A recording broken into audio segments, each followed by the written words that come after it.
Voilà. Je vais vous lire ce que on m'a marqué. La justice m'a marqué. Donc la justice, c'est bien Madame J.R. Felding, rue des 4 Bras 4, 1000 Bruxelles, concernant l'alerte à la bombe que j'ai soi-disant voulu créer. Non, j'ai voulu faire peur, c'est tout. Plus faire peur que créer, bien sûr. On m'a tellement insulté que j'ai fini par me fâcher comme ça, quoi. Voilà. Alors, oui, je suis pas. Ce n'est pas. La justice m'a dit c'est pas parce qu'un policier vous a fait ça que vous êtes en droit de faire ça. Et là, elle a raison. Ah oui, la justice a raison. Ça, c'est pas une raison pour faire un droit, tu vois.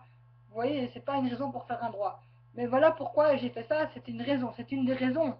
Mais ce n'est pas un droit de la raison, quoi. Voilà. Voilà. Alors, ici c'est marqué J.R. Felding, rue des 4 Bras 4000 Bruxelles, ministère du Public.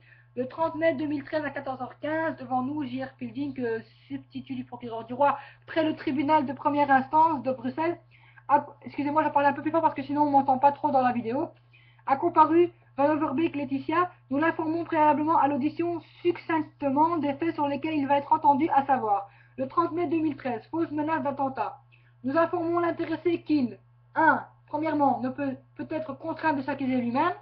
2. Peut choisir, après avoir décliné son identité, de faire une déclaration, de répondre aux questions ou de se taire. Je me suis tue à une question. Nous entendons l'intéressé à 14h15 qui déclare à l'interrogatoire. Je souhaite m'exprimer en français et faire usage de cette langue en justice. Je fais usage de l'assistante de l'avocat. Je prends connaissance que mon avocat et moi-même, nous avons le droit de faire interrompre une seule fois l'audition en vue de concertation confidentielle complémentaire de 15 minutes maximum. J'ai renoncé à mon droit d'assistante d'un avocat durant mon audition et j'ai eu une concertation confidentielle avec le service de permanence du barreau. Je n'ai pas renoncé à mon droit d'assistance d'un avocat pendant mon audition, mais mon avocat ne s'est pas présenté à temps et je n'ai pas eu de concertation confidentielle avec le service de permanence du barreau. J'ai renoncé à mon droit d'assistance d'un avocat durant mon audition et je n'ai pas renoncé à mon droit d'assistance d'un avocat pendant mon audition, mais étant donné la suspension de la permanence Aldus dans l'arrondissement judiciaire de Bruxelles, cette assistance n'a pu être possible. Moi, je vais vous dire franchement, je n'ai pas eu d'avocate à côté de moi pour parler, ni avant d'aller chez le magistrat, donc la procureure du roi, quoi. Non, j'ai pas eu. Et pourtant, on me l'a demandé si je voulais un avocat au départ, une avocate. Et j'ai dit oui. Maintenant, c'est peut-être pour aller au tribunal, hein, je ne sais pas. Donc voilà, moi je ne connais pas les démarches, c'est la première fois que je fais cette démarche-là. Donc voilà. Alors au début de mon audition, j'ai nouveau pris connaissance des faits sur lesquels je vais être entendu. Je prends connaissance que A, je peux demander que toutes les questions qui me sont posées et les réponses que je donne soient actées par les termes utilisés, dans les termes utilisés, pardon. B, je peux demander qu'il soit procédé à un acte d'information ou une audition déterminée.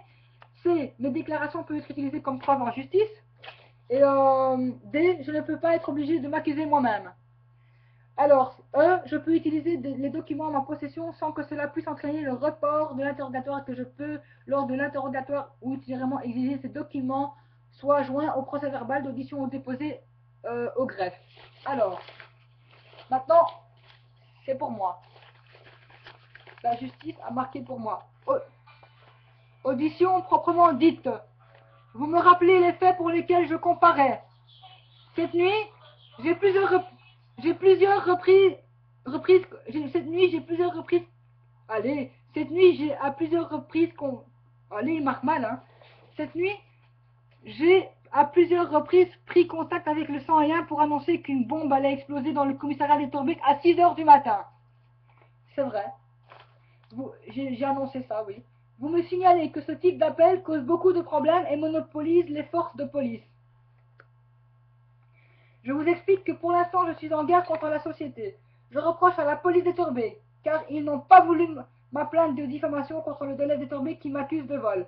Concernant ma situation personnelle, je vis en colocation avec des gens. Je dois normalement aller dans un foyer qui m'a été trouvé par l'assistance sociale et mon administrateur de biens. Je ne travaille pas. J'ai déjà travaillé dans un téléprotégé, mais j'ai arrêté depuis 5 ou 6 ans. Je note du fait que les poursuites sont provisoirement tenues en suspense et que cette mesure de classement constitue un avertissement sévère. Les dites poursuites restant toutefois possibles, l'action publique pourra reprendre son cours normal, notamment en cas de nouvelles infractions si ma conduite donne lieu à des critiques justifiées. J'en prends bonne note. Je prends connaissance que je peux obtenir une copie gratuite du texte de mon audition et je réponds et je le souhaite et vous me remettez une copie. L'audition se termine le 30 du 5 2013 à 14h40. Après lecture, persistent les signes dont acte signature de la personne auditionnée, le procureur du roi J. Erpeldink. Merci de m'avoir écouté. À une prochaine.